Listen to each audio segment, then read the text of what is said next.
है। आज हमारे लिए बहुत ही सौभाग्य कर बात है कि हमारे बीच में हमके आशीर्वाद देख ले हमार भारतीय जनता पार्टी के राष्ट्रीय अध्यक्ष जी श्री जेपी नड्डा जी उपस्थित हैं। मैं चाहूं कि सबसे पहले जोर से जयकारा हो जाए। बोलिए भारत माता की, भारत माता की, भारतीय जनता पार्टी जिंदाबाद, भारतीय जनता पार्टी जिंदाबाद, कमल छाप जिंदाबाद, नरेंद्र मोदी जिंदाबाद, जेपी नड्डा जिंदाबाद, चिंतामणि महाराज जिंदाबाद, मां महामाया की, गहरा गुरु महाराज की। आज मां महामाया करे धरती सूरजपुर और आज के ये विशाल चुनावी जनसभा में मंच में विराजमान विश्व कर सबसे बड़े राजनीतिक पार्टी के राष्ट्रीय अध्यक्ष श्री जेपी नड्डा जी, हमारे छत्तीसगढ़ सरकार के मंत्री श्री रामविचार नेताम जी, श्रीमती लक्ष्मी राजवाड़ी जी, हमारे सरगुजा संसदीय क्षेत्र के लोकप्रिय प्रत्याशी श्री चिंतामणि महाराज जी, पूर्व प्रदेश के अध्यक्ष और पूर्व मंत्री श्री रामसेवक पैकरा जी, हमारे सबो विधायकगण, हमारे क्षेत्र के विधायक भोलन सिंह मरावी जी, हमारे जिला के अध्यक्ष बाबूलाल अग्रवाल जी, सबो हमारे जिलाध्यक्षगण, संगठन के पदाधिकारीगण, पूर्व सांसदगण, पूर्व विधायकगण, मंच में विराजमान सबो भारतीय जनता पार्टी के वरिष्ठ नेतागण, महिला नेत्रीगण और इस चिलचिलाती धूप में यहाँ उपस्थित सबो हमार देवतुल्य कार्यकर्ता भाई बहनी मन, देवतुल्य मतदाता भाई बहनी मन और हमार मीडिया के मित्र मन, आज हमारे लिए बहुत ही सौभाग्य की बात है कि दुनिया के सबसे बड़े राजनीतिक दल के हमारे भारतीय जनता पार्टी के राष्ट्रीय अध्यक्ष श्री जेपी नड्डा जी हमके आशीर्वाद दे के लिए यहाँ उपस्थित हैं। मैं चाहूं कि जोरदार करतल ध्वनि से उमन के स्वागत हो जाए। आज हमला उमनला सुनना है, उमनला आगे भी कार्यक्रम में जाना है, इसलिए मैं इतना ही आप मन से आग्रह करना चाहूं कि अभी के जो लोकसभा के चुनाव है ये बहुत महत्वपूर्ण चुनाव है। हमारे देश के जो यशस्वी प्रधानमंत्री हैं श्री नरेंद्र मोदी जी, उमनला तीसरी बार प्रधानमंत्री बनाने के वास्ते चुनाव है। आप सभी सहमत हैं तो दोनों हाथ उठा के माननीय राष्ट्राध्यक्ष जी को दिखाइए। चलिए, धन्यवाद।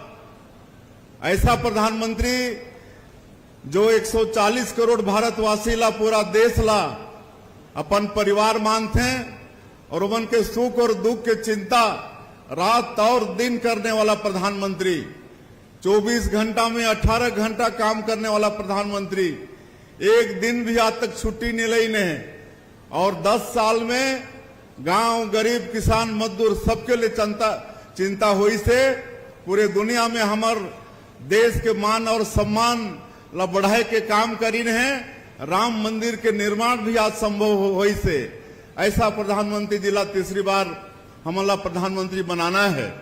और ये सरगुजा संसदीय क्षेत्र से हमारे पार्टी के आदरणीय जेपी नड्डा जी के प्रत्याशी श्री चिंतामणि जी महाराज हैं। आने वाला 7 तारीख के आप सबके बहुमूल्य वोट कमल छाप में बटन दबा के मिले। श्री चिंतामणि महाराज भारी बहुमत से यहाँ से जीत के सांसद बन के जाएं, यही आग्रह आप मन से करना रहीस। और जो मोदी के गारंटी में विधानसभा के चुनाव में हमारे पार्टी के हमारे वादा रिस ये छत्तीसगढ़ के 3 करोड़ जनता से बोला पूरा करे के लिए 3 महीना में ही बहुत काम करे हन। हमारी यहाँ माता बहनी मन बैठी ने, आप वाला महतारी बंधन योजना के पैसा मिल गए कि नहीं? हम राष्ट्रीय अध्यक्ष जिला बतावा भाई हाथ उठा के माता बहनी मन तीसरा किस्त मिल गई से। और आप अल्लाह मैं बताता हूं कि जब तक हमार नेता मन के आशीर्वाद रही अपन सरकार में बैठा के रखियो तब तक के महतारी बंधन योजना बंद होने वाला नहीं है। हर महीना अपन के खाता में 1000 रुपया जाने वाला है। आज 70 लाख से ज्यादा हमार माता बहनी मन एक लाभ लेते हैं। ये कांग्रेस के भ्रम में हमारा पड़ना नहीं है। हमार किसान मन के 2 साल के बकाया बोनस मिलिस कि नहीं? 3716 करोड़ रुपया दे के काम करे हन। हाथ उठा के एक बार बताइए, मिल गई से ना? इस साल 24,72,000 से ज्यादा किसान मन के धान खरीदे हन। 145 लाख मीट्रिक टन धान और अंतर के राशि 13,320 करोड़ रुपया एक मुश्त देहे के काम करे हन। आप सबके मिल गई सोही। हाँ, कांग्रेस थोड़ा सा पैसा के तरसा के 4 किस्त में दे रही से। ये भारतीय जनता पार्टी के सरकार है कि जो कथे वाला करथे। आज रामलला दर्शन योजना शुरू होगी से। आज पीएससी के घोटाला के जांच सीबीआई शुरू कर दी। आज तेंदुपत्ता के कीमत 4,000 से बढ़ा के 5,500 ओकर ऑर्डर सरकार कर चुकी से। तो ये सारा मोदी के गारंटी साइंस होते कि नहीं? सब काम साइंस होते ना, बाकी काम भी साइंस हो ही चुनाव के बाद में। और कांग्रेसिया मन मुद्दा विहीन होगी नहीं, कोई उमंठन बोले के बात नहीं है तो तरह तरह के भ्रम पैदा करते हैं। आज जो सस्ता अनाज मिलत है गरीब मन ला, ओला भी भ्रम फैलाते हैं कि मोदी जी तीसरी बार प्रधानमंत्री बनेंगे तो ये खाली 5 किलो चावल मिल ही, बाकी जो 35 किलो चावल मिलत है वो बंद हो जाएगी। ऐसा कुछ भी नहीं है। हमारे राष्ट्रीय अध्यक्ष जी बताए ही सब जो योजना चलत है यथावत चलने वाला है। आज आरक्षण और ये देश के संविधान के खतरा हो जाही, आरक्षण समाप्त हो जाही, ये भी भ्रम फैलाते हैं ये कांग्रेसिया मन। पूरा 5 साल खाली भ्रष्टाचार करे के काम करें छत्तीसगढ़ में, हर चीज में भ्रष्टाचार। और आज कितना जेल के अंदर में है कांग्रेस के नेता मन और अधिकारी मन जो मला सहयोग पहुंचे ना, आप सबला मालूम है। हमारे सरकार और मला कोई ना छोड़ने वाला नहीं है, सबके ऊपर में सख्ती से कार्रवाई हुई। तो आज हमारा राष्ट्रीय अध्यक्ष जिला सुनना है। आप सब आने वाला 7 तारीख के चिंतामणि महाराज जी के आशीर्वाद दे था ना, तो एक बार आखिरी में फिर दोनों हाथ उठा के हमारा राष्ट्रीय अध्यक्ष जिला विश्वास दिलावा कि भारी मत से सरगुजा संसदीय क्षेत्र से श्री चिंतामणि महाराज जी जीतने वाला हैं और हमारे आदरणीय नरेंद्र मोदी जी तीसरी बार प्रधानमंत्री बनने वाला हैं। बहुत बहुत धन्यवाद। जय हिंद, जय छत्तीसगढ़।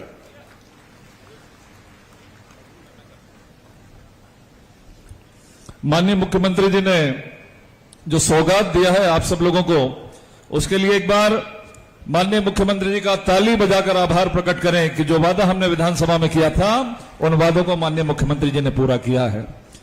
अब मैं जो हमारे इस सूरजपुर की परंपरा है, मां कुद्रागढ़ी जी की तस्वीर जिलाध्यक्ष जी और स्थानीय विधायक भूलन जी से मैं आग्रह करूंगा कि माननीय राष्ट्रीय अध्यक्ष जी को ये प्रदान करें। हम सब जितने उपस्थित लोग हैं एक बार ताली बजाकर मां कुद्रागढ़ी का अभिवादन करें, माननीय नड्डा जी का स्वागत करें। जोरदार तालियां, सूरजपुर की तालियां। बोलो भारत माता की, भारत माता की, भारतीय जनता पार्टी जिंदाबाद, कमल का फूल जिंदाबाद। अब मैं जिनके नेतृत्व में आज से लगभग 6 महीने पहले हमने इस छत्तीसगढ़ में एक भ्रष्टाचारी कांग्रेस की सरकार को उखाड़कर फेंका और यहां पर एक बार फिर से भारतीय जनता पार्टी की एक विष्णुदेव साय जी की सरकार के नेतृत्व में सुशासन करने वाली एक सरकार को स्थापित किया है। ऐसे जिनके नेतृत्व में हमने छत्तीसगढ़ में सरकार बनाई, पहले भी हमने बनाई थी नड्डा जी के नेतृत्व में, एक बार फिर से राष्ट्रीय अध्यक्ष जी के नेतृत्व में हमने दिसंबर 2023 में सरकार बनाई। ऐसे माननीय राष्ट्रीय अध्यक्ष जी को संबोधन करने के लिए मैं सादर आमंत्रित करता हूं कि यहां पर आए और यहां की जनसभा को संबोधित करें माननीय जगत प्रकाश नड्डा जी। तालियों के साथ में माननीय राष्ट्रीय अध्यक्ष जी का हम स्वागत करें।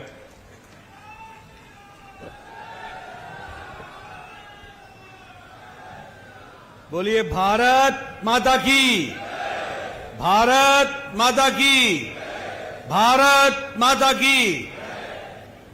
बोलिए जय श्री राम, जय श्री राम, जय जय श्री राम।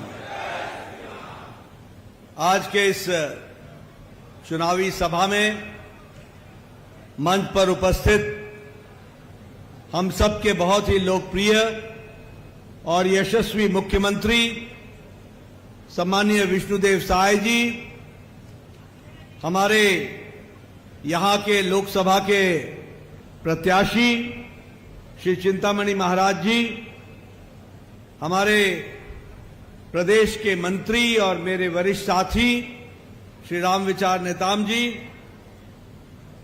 छत्तीसगढ़ सरकार में मंत्री श्रीमती लक्ष्मी राजवाड़े जी, हमारी पूर्व मंत्री और सांसद और वर्तमान में विधायक श्रीमती रेणुका सिंह जी, श्री भूलन सिंह मरवाही जी, हमारे श्रीमती शकुंतला पोर्ते जी, श्री राजेश अग्रवाल जी, हमारे विधायक अंबिकापुर से, श्री राम सेवक पैकरा जी, हमारे वरिष्ठ साथी श्री संजय श्रीवास्तव जी, श्री बाबूलाल अग्रवाल जी, श्रीमती उद्देश्वरी पैकरा जी, श्री प्रबोध बिंच जी, राजकुमार टोपो जी विधायक, सम्मानित मंच, सभी मंच पर विराजमान सम्मानित हमारे पदाधिकारी और वरिष्ठ नेतागण, और यहां सरगुजा में इतनी बड़ी संख्या में देवी और सज्जनों, हमारे नौजवान साथी और मीडिया के मेरे साथी, प्रिंट मीडिया और इलेक्ट्रॉनिक मीडिया के मेरे साथी, सबले जय जोहार। आज मेरा ये सौभाग्य है कि मुझे आज सरगुजा की धरती पर आने का सौभाग्य मिला है, और जब मैं यहां आया हूं तो सबसे पहले आदि शक्ति मां महामाया को नमन करके अपनी बात को प्रारंभ करता हूं। मैं मां बागेश्वरी, जो बाघ पर सवार हमारी देवी हैं, उनको भी मैं नमन करते हुए अपनी बात को प्रारंभ करता हूं। और मैं एक बात जरूर कहूंगा, जब आप लोगों को देखता हूं तो मेरे मन में ये बात जरूर आती है कि सबले बढ़िया, सबले बढ़िया। मित्रों, ये बात बहुत सच्ची है। मुझे याद है कि नवंबर महीने में विधानसभा के चुनाव में अग्रवाल जी के सभा में शायद मैं आया था, और वो चुनाव की अंतिम सभा थी, और मैंने आपसे वायदा मांगा था कि सिर्फ अग्रवाल जी को नहीं जिताओगे, आप छत्तीसगढ़ में कमल खिलाओगे, कमल खिलाओगे, कमल खिलाओगे। और आपने मेरी बात मानी। यहां से 14 की 14 विधानसभा आपने जीती, अग्रवाल जी को भी भेजा, और छत्तीसगढ़ में मजबूत सरकार बनाई। इसके लिए आपको मैं बधाई देना चाहता हूं।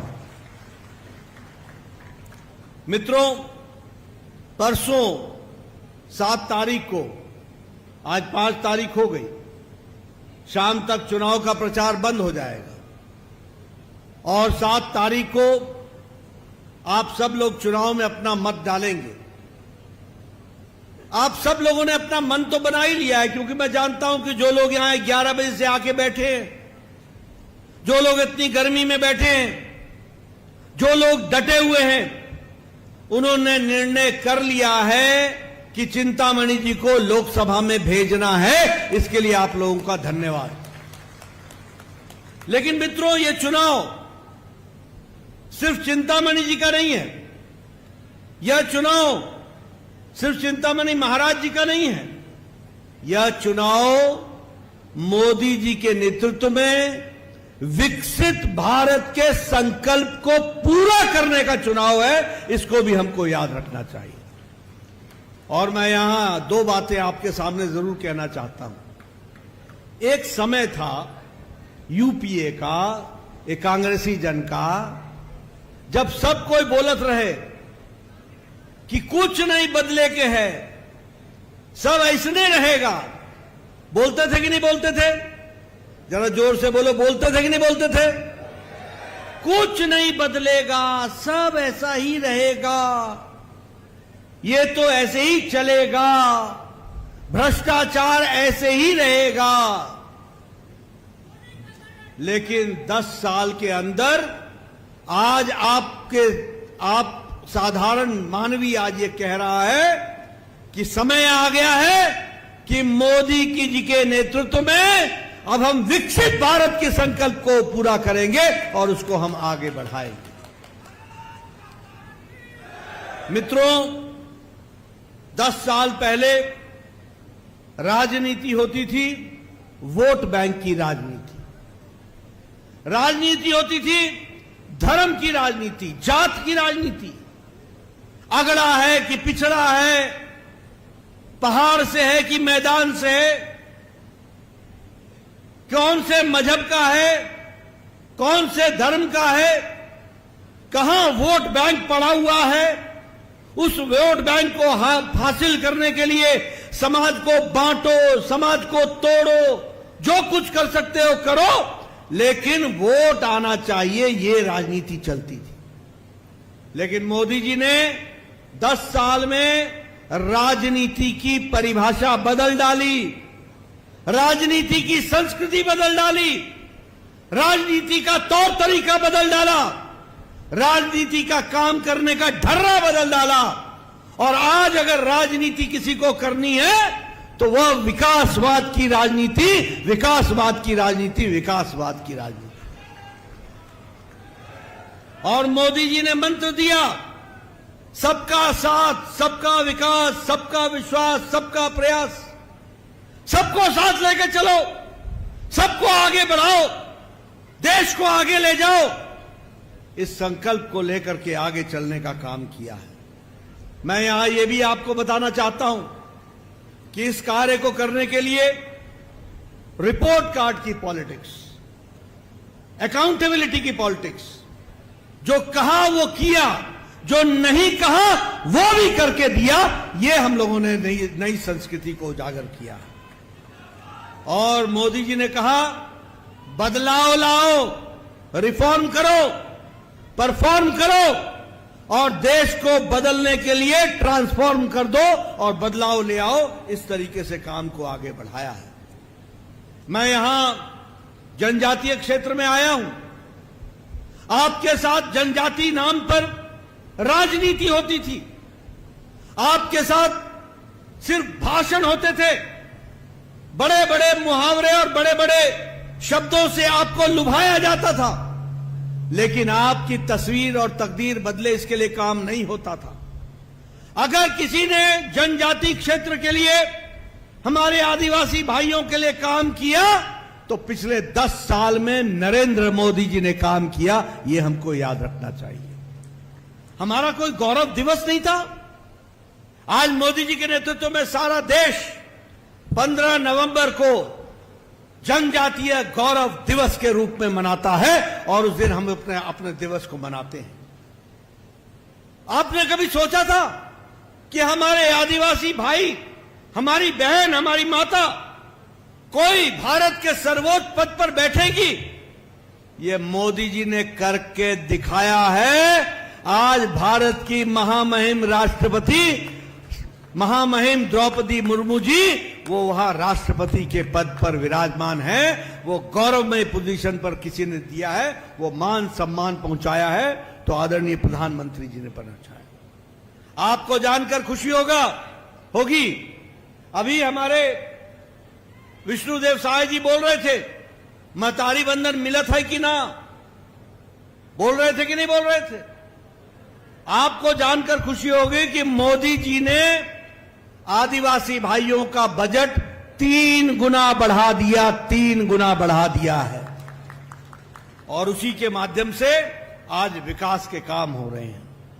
एकलव्य स्कूल हमारे आदिवासी भाइयों के पढ़ने के लिए, एकलव्य स्कूल, वो उसका बजट 1 गुना नहीं, 2 गुना नहीं, 5 गुना नहीं, 10 गुना नहीं, 20 गुना नहीं, 21 गुना बढ़ा दिया है, ताकि हमारा कोई भी बच्चा रेसिडेंशियल स्कूल से पढ़े बगैर ना रहे, ओकर पढ़ाई के पूरा इंतजाम होई। इसके लिए पूरी की पूरी ताकत लगाई है।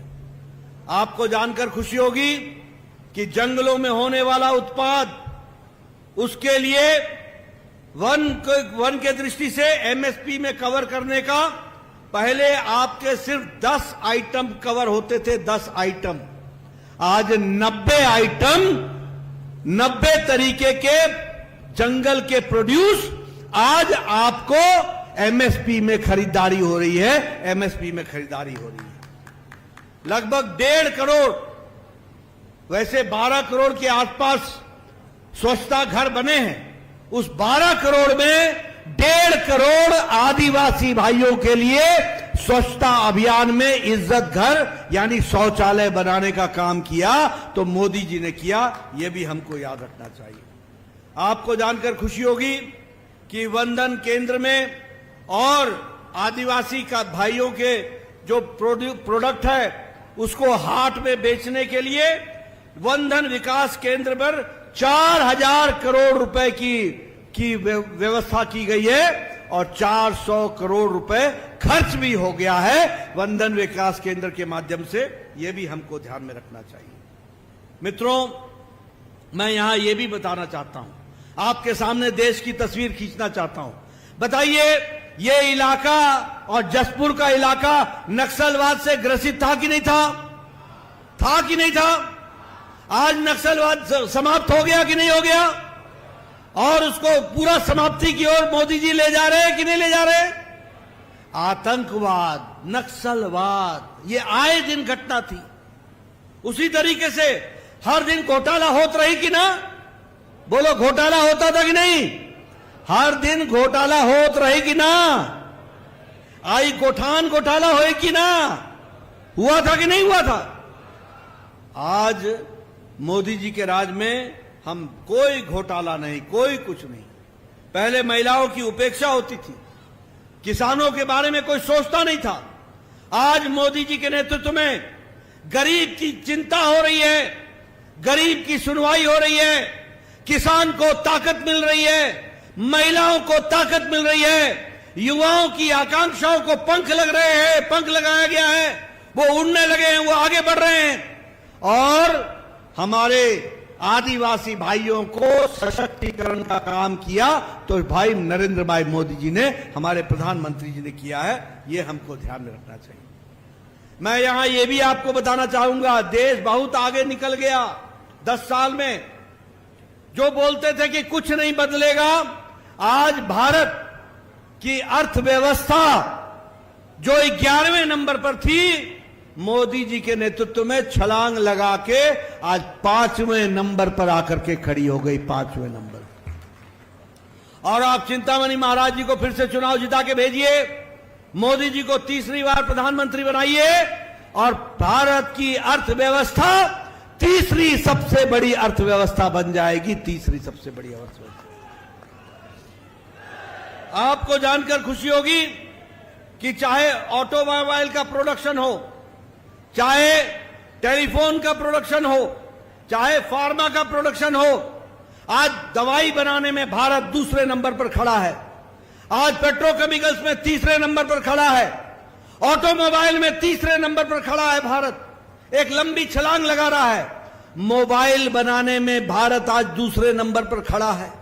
हमारे यहां आदिवासी भाई बैठे हैं, आप भी मोबाइल का इस्तेमाल करते हैं। 10 साल पहले आपके मोबाइल पे लिखा होता था made in China, made in Taiwan, made in Korea, made in Japan. आज आपके मोबाइल पे लिखा है मेड इन इंडिया। ये आज परिवर्तन आ गया है। मित्रों, जब मैं बात करता हूं तो गांव, गरीब, वंचित, पीड़ित, शोषित, दलित, हमारा युवा, हमारा किसान, हमारी महिलाएं, हमारे आदिवासी भाई, इनको अगर मुख्य धारा में लाने का काम किया तो मोदी जी की नीतियों ने काम किया, मोदी जी के कार्यक्रमों ने काम किया। यह प्रधानमंत्री गरीब कल्याण अन्न योजना 5 किलो गेहूं या 5 किलो चावल और 1 किलो दाल देने का निर्णय प्रधानमंत्री जी ने किया और 80 करोड़ की जनता को और छत्तीसगढ़ की 2 करोड़ की जनता को, क्यों विष्णुदेव जी, 2 करोड़ की जनता को प्रधानमंत्री गरीब कल्याण अन्न योजना में 5 किलो गेहूं या 5 किलो चावल और 1 किलो दाल मिल रहा है। और इससे फर्क क्या पड़ गया? इससे फर्क यह पड़ गया कि भारत में 25 करोड़ लोग जो गरीबी की रेखा से नीचे रहते थे, आज वो गरीबी की रेखा से निकल गए हैं और गरीबी की रेखा से ऊपर उठ गए। ये बदलता भारत खड़ा हो गया। आज भारत की अति गरीबी 1% से भी कम हो गई है। और मैं नहीं कह रहा, इंटरनेशनल मॉनिटरी फंड बोल रहा है कि भारत की अति गरीबी 1% से भी मोदी जी के नेतृत्व में कम हो गई है। यह बदलता भारत है। प्रधानमंत्री आवास योजना 4 करोड़ घर बना करके दिए हैं। यहां बैठे हैं विष्णुदेव जी, यहां बैठे हैं रामविचार नेताम, यहां बैठे हैं अग्रवाल जी, यहां बैठे हैं सब लोग। आप इनसे पूछो, 10 साल पहले, 15 साल पहले एक एक पंचायत में, पैकरा जी बैठे हैं, पूछो इनसे, एक एक पंचायत में इंदिरा आवास योजना में 2 मकान मिलते थे, 2 मकान, 2 या 3 मकान। आज मोदी जी ने 4 करोड़ पक्के घर बना करके दे दिए। 4 करोड़, एक एक पंचायत में 40-40 मकान, 50-50 मकान बने। आज हर गांव को पक्की सड़क से जोड़ दिया गया, हर गांव को पक्की सड़क से जोड़ दिया गया। यह बदलता भारत, यह बदलती स्थिति। और मोदी जी ने तय किया है, चिंतामणि जी को भेजिएगा, महाराज जी को, और अगले 5 साल में 3 करोड़ नए पक्के घर बनेंगे और हम इस तरीके से विकास करेंगे। और सबसे बड़ी बात, आज बिजली के बिल देते रहे ना, बिजली का बिल दे रहे हैं ना, दे रहे कि नहीं दे रहे? अभी प्रधानमंत्री जी पीएम सूर्य घर मुफ्त बिजली योजना चलाएंगे। हर घर में सौर ऊर्जा लगेगी और हर घर के छत पर सौर ऊर्जा लगेगी और हर घर को मुफ्त बिजली मिलेगी उससे। और जो बिजली ज्यादा पैदा करेगा वो सरकार खरीद लेगी और उसके बदले आपको आमदनी देगी। ये बदलता भारत है। मेरी बात नोट कर लेना मित्रों, पीएम सूर्य घर मुफ्त योजना, इसके तहत हर घर पर सौर ऊर्जा लगेगी और अगले 5 सालों में आपका बिजली का बिल जीरो हो जाएगा, बिजली मुफ्त हो जाएगी और अपनी जो आपकी खर्च होगा उसके बाद जो बिजली बचेगी वो सरकार खरीद लेगी और आपको उसके बदले आमदनी हो जाएगी। ये नई योजना को लेकर के हम आगे चलेंगे। मैं यहां ये भी आपको बताना चाहता हूं कि उज्ज्वला योजना में 10 करोड़ 35 लाख के आसपास यहां पर दिया गया। जल जीवन योजना में, स्वच्छता अभियान में मैंने बताया कि 36 लाख बने। इसलिए हर दृष्टि से विकास के काम को आगे बढ़ाया है। मैं यहां एक बात और बताना चाहता हूं, आयुष्मान भारत में मोदी जी ने हमारे यहां वैसे 12 करोड़ लोगों को, 12 करोड़ परिवारों को, 55 करोड़ लोगों को 5 लाख रुपए का हर साल गंभीर बीमारी से लड़ने के इलाज के लिए पैसा व्यवस्था की। ये बात हम सब जानते हैं।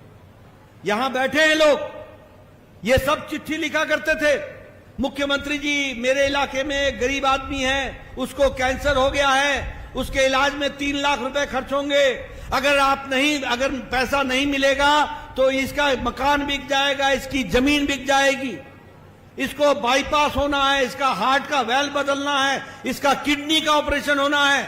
ऐसी चिट्ठियां हम लिखा करते थे।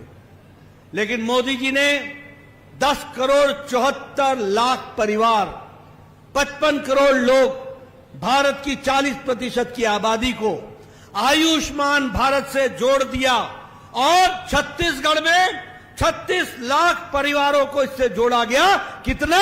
36 लाख परिवारों को जोड़ा गया, जिनको आज 5 लाख रुपए गंभीर बीमारी से इलाज के लिए हर साल प्रधानमंत्री मोदी जी भेज रहे हैं। इसको हमको समझना चाहिए। लेकिन एक खुशखबरी मैं देने आया हूं, और वो खुशखबरी ये है कि आप चिंतामणि जी को जिताना। अगले 5 साल में मोदी जी ने तय किया है कि इस देश का कोई भी बुजुर्ग, कोई भी माता, कोई भी बहन जिसकी 70 साल से ऊपर उम्र हो गई है, किसी भी जाति का, किसी भी मजहब का, किसी भी इलाके का, किसी भी आमदनी का, अमीर हो या गरीब, सबको मोदी जी की तरफ से आयुष्मान भारत में 5 लाख रुपए का गंभीर बीमारी से लड़ने का सालाना उसकी व्यवस्था की जाएगी। बोलो बदलता भारत है कि नहीं है? बोलो बदल रहा है कि नहीं? भारत आगे बढ़ रहा है कि नहीं बढ़ रहा है? ये विकास के नए नए आयाम हो रहे हैं। मैं यहां अगर विकास की बात कहूं तो मुझे खुशी है ये बताते हुए, कुछ नहीं बदलेगा वहां आज मोदी जी के नेतृत्व में। जब मैं स्वास्थ्य मंत्री था तब सरगुजा को मेडिकल कॉलेज देने का काम किया, तो वो हमारे टाइम में बदल गया। मुझे याद है उस समय वो हमारे देव जी होते थे एमएलए, नहीं हमारे विपक्ष में, हाँ टीएस सिंह देव जी होते थे। उन्होंने मुझसे कहा ये कैसे होगा, सरगुजा में मेडिकल कॉलेज खुल सकेगा क्या? मैंने कहा खोल के दिखाऊंगा। ये मोदी जी की सरकार है, ये किसी और की सरकार नहीं है। आज मेडिकल कॉलेज खुल गया। आपने कभी सोचा था कि भिलाई में इंडियन इंस्टीट्यूट ऑफ टेक्नोलॉजी आएगी? अरे इंडियन इंस्टीट्यूट ऑफ टेक्नोलॉजी तो दिल्ली में होती थी, मुंबई में होती थी, खड़गपुर में होती थी, कानपुर में होती थी, भिलाई में आएगी। आज इंडियन इंस्टीट्यूट ऑफ टेक्नोलॉजी आ गई। उसी तरीके से सबसे बड़ा, भारत का सबसे बड़ा बैटरी एनर्जी स्टोरेज सिस्टम ये राजनांदगांव में खुल रहा है, हमारे छत्तीसगढ़ में खुल रहा है। उसी तरीके से 32 रेलवे स्टेशन अमृत भारत में बन रहे हैं, और रेल का बजट हमारे छत्तीसगढ़ के लिए इसको 32 गुना बढ़ा दिया गया है, नहीं 22 गुना बढ़ा दिया गया है रेल के बजट को। उसको भी आपको ध्यान में रखना होगा। अगर मैं यहां सरगुजा की बात करूं, चिंतामणि जी के इलाके की बात करूं, तो 23 एकलव्य रेजिडेंशियल स्कूल यहां पर खोले गए। एकलव्य मॉडल के स्कूल खुले। कितने? 23। और उसी तरीके से प्रयास रेजिडेंशियल स्कूल में जहां नक्सली अफेक्टेड बच्चे, जो नक्सल परिवार के अफेक्टेड बच्चे थे, उनके पढ़ने की व्यवस्था हो रही है। अंबिकापुर के रेलवे स्टेशन को नया बना दिया जा रहा है, उस पर 34 करोड़ रुपए खर्च हो रहे हैं, 34 करोड़ रुपए। और उसी तरीके से विकास के नए नए आयाम जोड़े जा रहे हैं। मित्रों, मैंने आपके सामने पिछले 10 साल में हुए विकास की कहानी आपके सामने रखी है। लेकिन मैं हमेशा कहता हूं, हमारी बात को आप समझ लीजिएगा, राजनीति में उजाले का महत्व समझना हो तो अंधेरे की त्रासदी को पहले जानो। अगर आपको यह पता ना हो कि अमावस्या की अंधेरी रात कैसी होती है, तो पूर्णमासी का मजा नहीं आता। पूर्णमासी का मजा नहीं आता। आज विकास हो रहा है, लेकिन दूसरी ओर कांग्रेस पार्टी क्या कर रही है, वह भी हमको समझना चाहिए। एक तरफ हम विकास कर रहे हैं और दूसरी ओर कांग्रेस पार्टी, ये भ्रष्टाचारियों का टोला, ये परिवारवादियों का टोला, ऐसे टोले आगे आए हैं। मैं आपके सामने रखना चाहता हूं, हम तो आपसे विकास के नाम पर वोट मांग रहे हैं, और दूसरे लोग क्या कर रहे हैं? ये इंडिया अलायंस, ये गठबंधन अलायंस, ये क्या कर रहा है? मोदी जी कहते हैं भ्रष्टाचार हटाओ, और ये कहते हैं भ्रष्टाचारियों को बचाओ। ये भ्रष्टाचारियों को बचाने में लगे। बोलो, भ्रष्टाचारियों को बचाना है क्या? जरा जोर से बोलो भैया, दिल्ली तक आवाज जानी है। बचाना है क्या?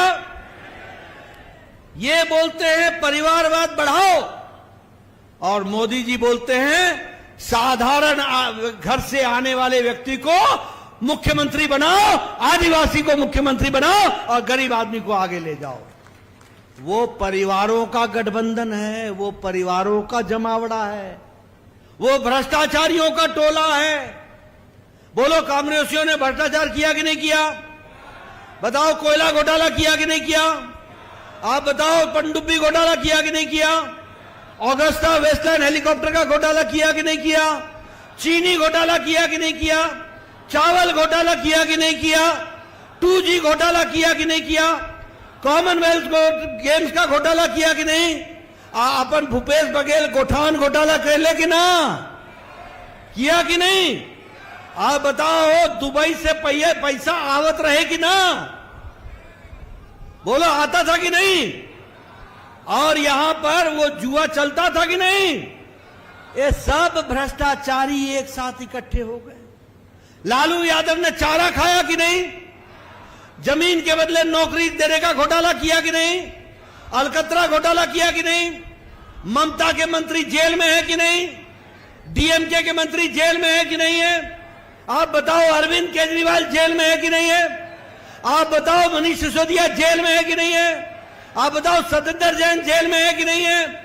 आप बताओ ये हमारे आजम खान जेल में है कि नहीं है? आप बताओ राहुल गांधी बेल पर है कि नहीं है? आप बताओ सोनिया गांधी बेल पर है कि नहीं है? आप बताओ ये संजय सिंह बेल पर है कि नहीं है? आप बताओ लालू यादव बेल पर है कि नहीं है? ये बेल और जेल इसी के बीच में है, इसी के बीच में है। सब भ्रष्टाचारी इकट्ठा हो गए, सब इकट्ठा। भ्रष्टाचारी बचाओ। अब मोदी जी लाल किले से बोल रहे कि भ्रष्टाचारियों को हम जवाब देंगे और भ्रष्टाचार मिटा के रहेंगे, हटा के रहेंगे। इसके लिए हम काम करेंगे। और ये सब परिवार की पार्टी है।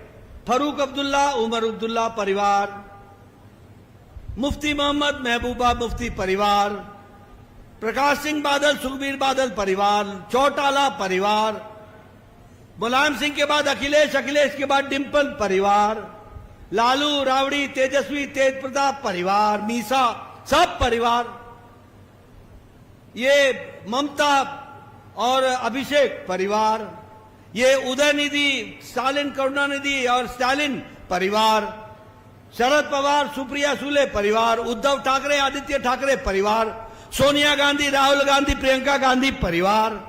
ये सब परिवार की पार्टियां हैं। बोलो ऐसे लोगों को आगे आने दोगे क्या? आगे आने दोगे क्या?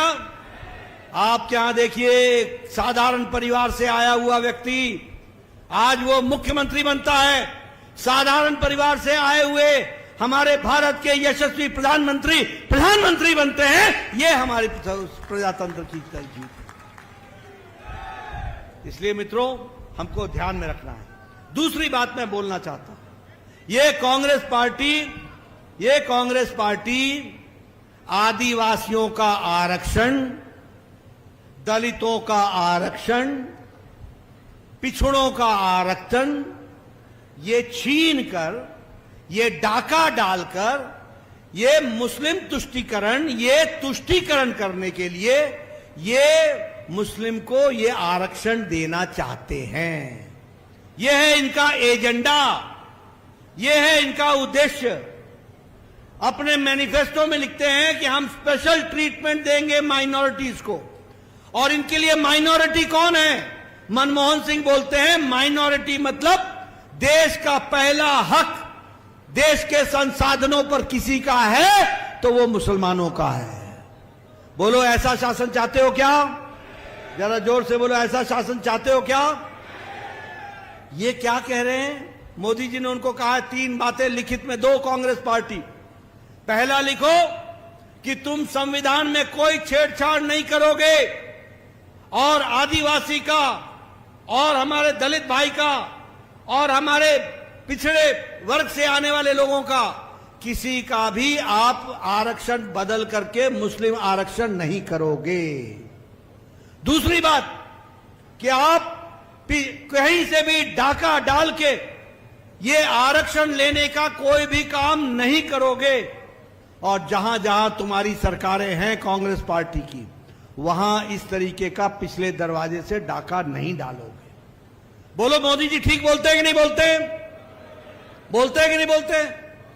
भीमराव अंबेडकर ने कहा है, संविधान में लिखा है कि धर्म के आधार पर आरक्षण नहीं होगा। सामाजिक न्याय के लिए, सामाजिक व्यवस्था को सुव्यवस्थित करने के लिए आरक्षण होगा। यह भीमराव अंबेडकर ने लिखा है। लेकिन इनकी कोशिश है, इनकी इच्छा है कि यह डाका डाल के हमारे आदिवासी भाई के रिजर्वेशन का डाका डाल के मुस्लिम आरक्षण करने की कोशिश कर रहे हैं। बोलो इनको सबक सिखाओगे ना? बोलो सबक सिखाओगे ना इनको? इनको बताओगे ना क्या मतलब होता है?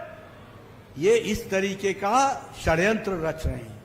और मैं आपको बताना चाहता हूं, मोदी जी के राज में आदिवासी भाइयों का, दलित भाइयों का और ओबीसी के भाइयों का किसी का भी रिजर्वेशन नहीं जाने दिया जाएगा, उसको पक्का रखा जाएगा, इसकी हम व्यवस्था करेंगे।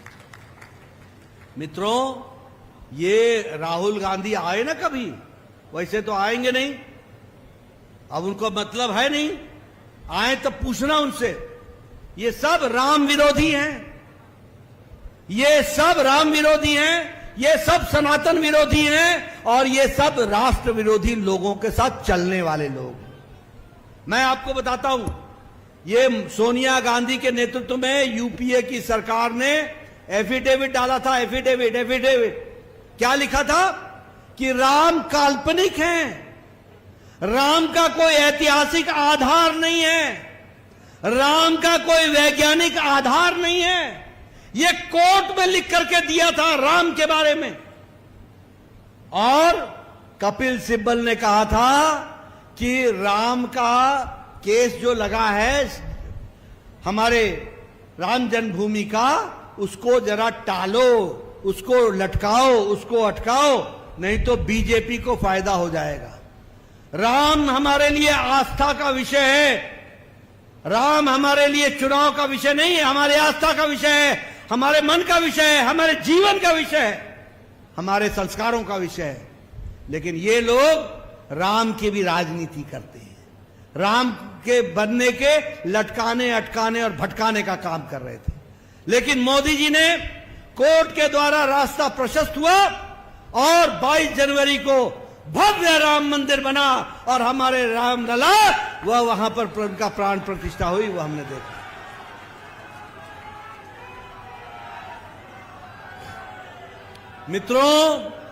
मित्रों, ये सनातन विरोधी भी हैं। दक्षिण में उदयनिधि स्टालिन बोलता है सनातन डेंगू है, डेंगू, सनातन मलेरिया है। ए राजा बोलता है कि सनातन HIV एड्स है। और राहुल गांधी का मुंह चुप, सोनिया गांधी का मुंह चुप, प्रियंका गांधी चुप, खड़गे जी चुप, कोई नहीं बोलता कुछ। बोलो ये सनातन विरोधी है कि नहीं है? है कि नहीं है? अब ये राष्ट्र विरोधी भी हैं। इनका एक MP DK सुरेश बेंगलोर से चुनाव लड़ रहा है। वो MP बोलता है कि साउथ के प्रदेशों को अलग देश बना देना चाहिए। बोलो ऐसा होने देना है क्या? ऐसा हम होने देंगे कभी? ये मेंबर ऑफ पार्लियामेंट बोलता है, और कांग्रेस पार्टी और खड़गे जी चुप है, कुछ नहीं बोलते। एक राज्यसभा का MP कर्नाटक से जीत के आता है, विधानसभा के अंदर नारे लगते हैं पाकिस्तान जिंदाबाद, पाकिस्तान जिंदाबाद। बोलो ये राष्ट्र विरोधी है कि नहीं है? है कि नहीं है? ऐसे लोगों को घर में बैठाओगे ना? बैठाना है कि नहीं बैठाना है? इनको घर में बैठाओगे ना? और चिंतामणि महाराज जी को दिल्ली भेजोगे ना? मोदी जी को तीसरी बार प्रधानमंत्री बनाना है ना? छत्तीसगढ़ को आगे ले जाना है ना? सरगुजा को आगे ले जाना है ना? आपने मेरी बात सुनी, बहुत बहुत धन्यवाद। जय भारत, जय छत्तीसगढ़, सबले बढ़िया, सबले बढ़िया, सबले बढ़िया। बहुत बहुत धन्यवाद। मैं आभार प्रदर्शन के लिए जिला अध्यक्ष बाबूलाल अग्रवाल जी को आमंत्रित करता हूं।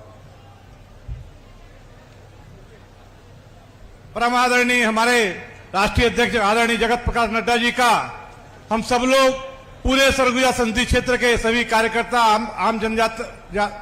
आम मतदाता आपका आभार प्रकट करते हैं कि आपने अपने व्यस्तम समय में हम सबका मार्गदर्शन किया और सभी विधायकों का, सभी मंत्रियों का, सभी भाजपा के पदाधिकारियों का और समस्त मतदाताओं का, जनता जनार्दन का मैं पूरे भारतीय